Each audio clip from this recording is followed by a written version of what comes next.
The story doesn't open with police pounding on the door. Not with that cliched line from a desperate mother. It begins with me dropping a glass serving dish on the floor. The sound echoed through the kitchen like a bomb had detonated. Great! One more broken thing in my life, I said to myself, trying to laugh. But my voice came out shaky. Because let's be honest, nobody breaks a plate by accident when their head is in the right place. My son had been missing for 3 months. 3 months. No calls, no texts, no "Mom, I'm alive." And I was trying to get through my day like a functional adult. But my brain was in a UFC cage match with reality. When the police finally said, "Adults have the right to disappear if they want to," I realized I was on my own. Just me, my thoughts, and a silence that seemed to mock me. It was on that day with glass shards in my feet that I decided, I'm going to his place. No warning, no asking permission. It was that or lose my mind completely. The key turned too easily. Either he forgot to lock it, or he left in such a hurry he didn't even think about it. I pushed the door open and felt that smell of a closed-up house. Dust, absence, emotional abandonment. But you know what really knocked me down? It wasn't the silence.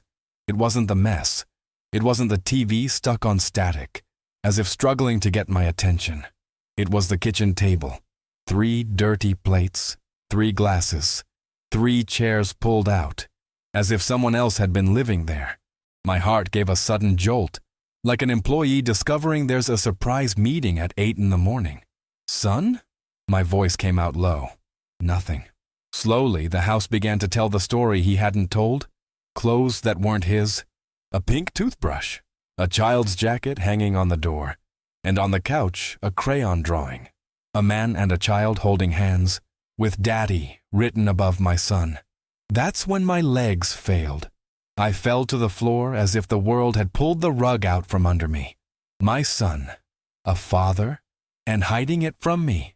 I cried right there, sitting down, clutching the drawing like it was an official document of my failure as a mother. But the worst hadn't arrived yet. When I got up, I saw something on the hallway wall, a sheet of paper attached with tape. His handwriting. Mom, if you find this, forgive me. I didn't disappear. I protected. My chest turned to marble. I pushed open the bedroom door and found the truth nobody expected. My son was hiding a child who wasn't biologically his. She was the daughter of a friend of his, a woman who was running from a violent, dangerous ex, who was currently wanted by police.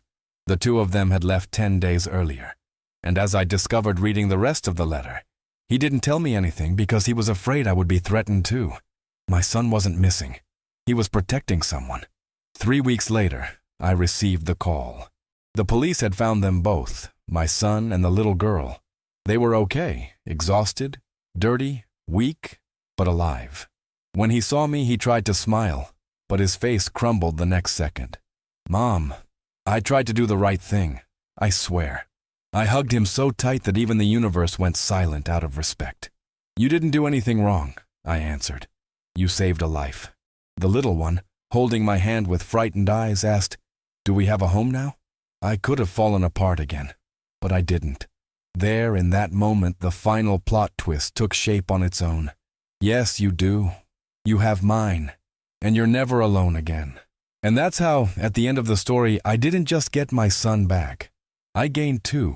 The disappearance became a beginning, and the pain became family. The end.